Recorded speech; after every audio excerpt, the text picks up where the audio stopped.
think is a great way to capture the challenge that's happening in the scriptures here. It's one of several places in the New Testament where Jesus is talking about or alluding to the question of why do we believe what we think we believe. See, the setup to the rest of the story here matters because his point is that no matter how God presents himself to the world, be it in the form of an ascetic prophet that's not really eating and drinking, or in the form of a quasi-partying son, people will find reasons to deny him. The root of the objection is nothing to do with reality. It's nothing to do with the character of God. The root of the rejection is the character of the person making the denial here. They don't actually care if he drinks or doesn't drink. Either way, they'll use it against him. And this has been true since sin entered the world. It enters our hearts, and then each of us, I speak from experience here, we struggle to be humble, obedient, corrected, or directed. Many people simply, and includes many of us in the church, do not want God to be true, or at least not in charge of what's true and defining himself as what is true. And that's a huge challenge. This is the big weight we carry. So then we go back to our big weight slide. We want to remain in control, and it's heavy for us. We want to remain deciding what is true. We want to remain deciding what is right and wrong, what is good and bad, and we want to do this on our own terms. We have good reason for this. Rightly, you should question the authority of preachers and all who want to tell us how to live our lives. But we're also prone to inflate that balloon of questioning into the point where it explodes and it denies all faith and all constraints. In my own life, I think of this as when I was a teenager, I really didn't like authority at a very gut level. I've never actually had a real boss, so to speak. I've held on to some of this, sadly. As a teenager, I smoked just to prove that I could, because I wasn't supposed to, right? And I ran out into the woods in Elmer and I drank beer with friends at night just to prove that I could do such things. I wanted independence, right? I want authority, self-governance. We all want this stuff. And more often than not, we do it in teenager ways that are utterly pointless and often harmful to ourselves. Some of us will never grow out of that, and that's unfortunate. There's lots of negative self-aggrandizing actions that we take when we're young, and it kind of takes a long time for the consequences to become clear. And this continues on in adulthood. So for instance, if we ignore our health regularly, we will find ourselves needing more health care than we otherwise would have. If we ignore our finances on a daily basis, then every month there's going to be 1, 2, or 3 too many days in the month for our money. It's the consequence of ignoring something early on. And I think that's a little bit what Jesus is talking about as he moves forward here. When he talks about what is true in our eternal well-being, we can ignore matters now and there will be consequences. And so he speaks in blessings and in woes. And we don't like the woes, but they're there. He says, it's bad for you, Chorazin. It's a bad day for you, Bethsaida. If Tyre and Sidon had been seen the kind of powerful things you saw, they would have repented long ago with hair shirts and ashes. But I tell you this, on the day of judgment, Tyre and Sidon will have a better time of it than you will. The suggestion here is that it's not fair to say all bets are off, do whatever you want. Even Jesus says there's some people you're not going to want to be in their shoes at some point in time. And there was this era in history where the church loved nothing more than to lean into these passages. There's a power trip involved in this, right? I think sometimes preachers found it really easy to pick on certain topics because it wasn't their sin personally. So the boogaboo for me would be, I'm a cisgendered hetero male, and so not being gay is like a really easy one for me to follow. And so I could just hammer away at that because it's not a problem I face. It's not something I know much about. It's also often comforting for people to say, well, those people, they're bad, but I'm not, and so I'll just judge them based on whatever, and then I get to be in the good group. And Jesus had a lot to say about that. In Matthew 11:25, though, what I notice is he keeps going from the woes, he jumps straight into prayer, and he says, "At this time, Father, I give you my praise, Father, Master of heaven and earth." And I think the choice here is important. He emphatically goes from woes, from curses, from negatives, to looking to God as a Father, as a Master, as a Creator. And I think the idea here is Jesus highlighting the struggle to be obedient to our dad, earthly and other. And he's teaching us a way to approach God as a master, as a father, overcoming our struggles with disobedience. But then he transitions really quickly and he says, because he's always giving us what we need, he says, "Are you having a struggle? Come to me. Are you carrying a big load on your back? Come to me. I will give you rest." He says, "Pick up my yoke and put it on. Take lessons from me. I'll be gentle with you.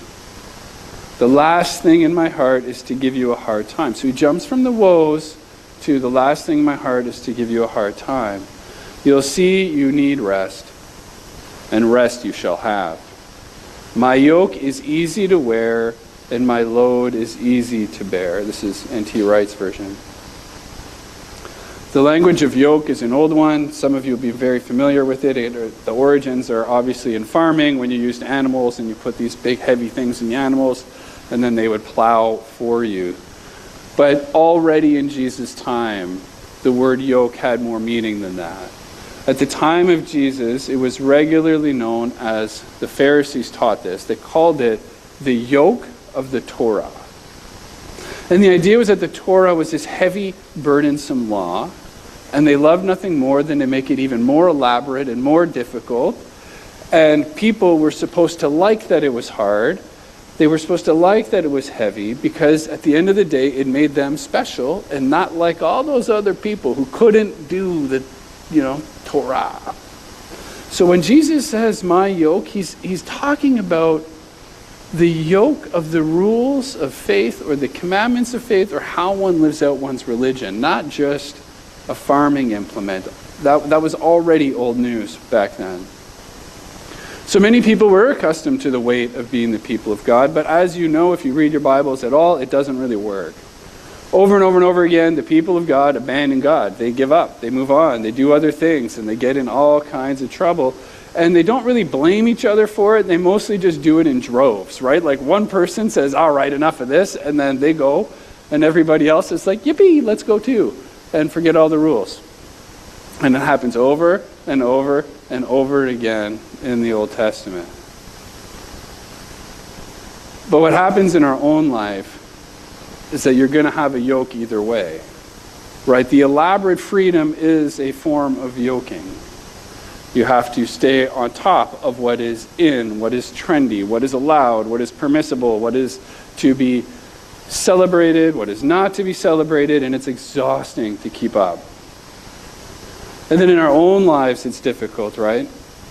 And so for me, one of the things in faith that's been important is the idea that no matter how you live your life, even if things are going well, you can be invited to have a different driver of the lifestyle. You can be invited to have a different master in your life. Because even when things go good, we get bored, we want to change things, we want to do something else. And I think part of the problem with this, part of the hesitation we have, is we really like to be independent. And fair enough. We also worry, what if this new boss is a terrible boss? I won't ask you to put up your hands, but how many of you ever had a new boss that made you want to quit? Right?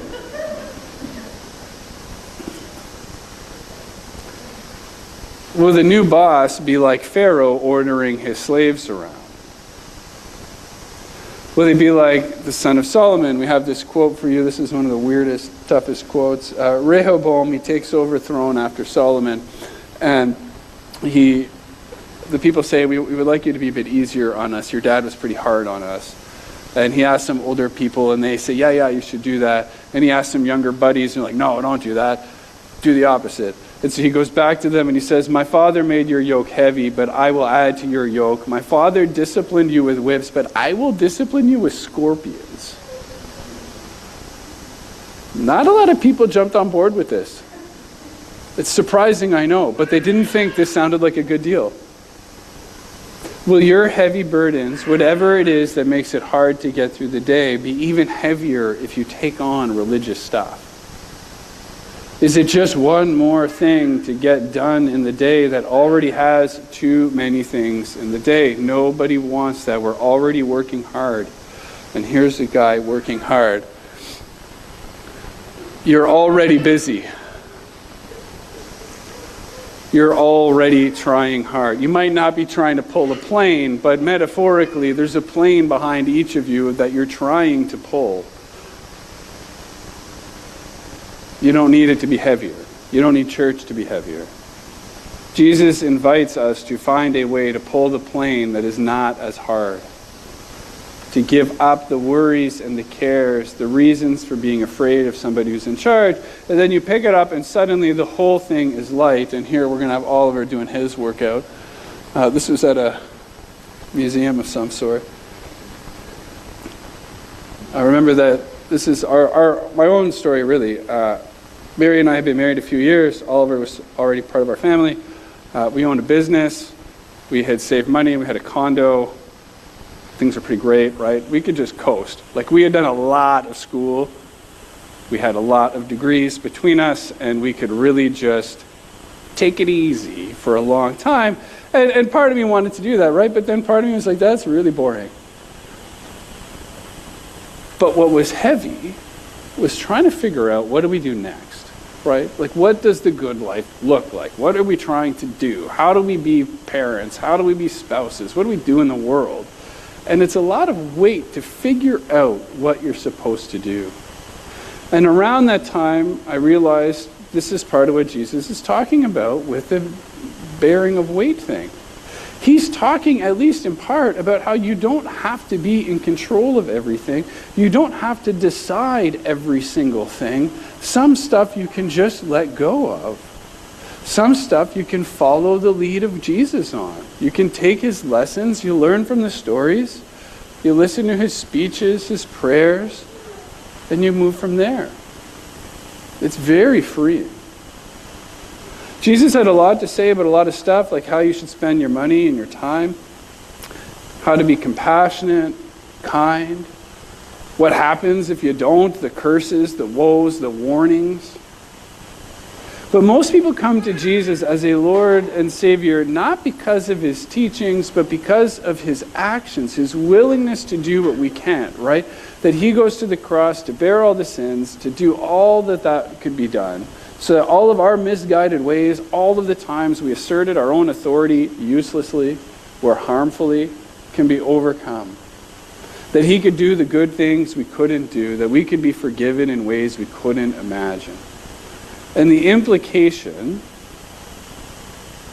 is that if we knew it, if we understood it, we would have done better.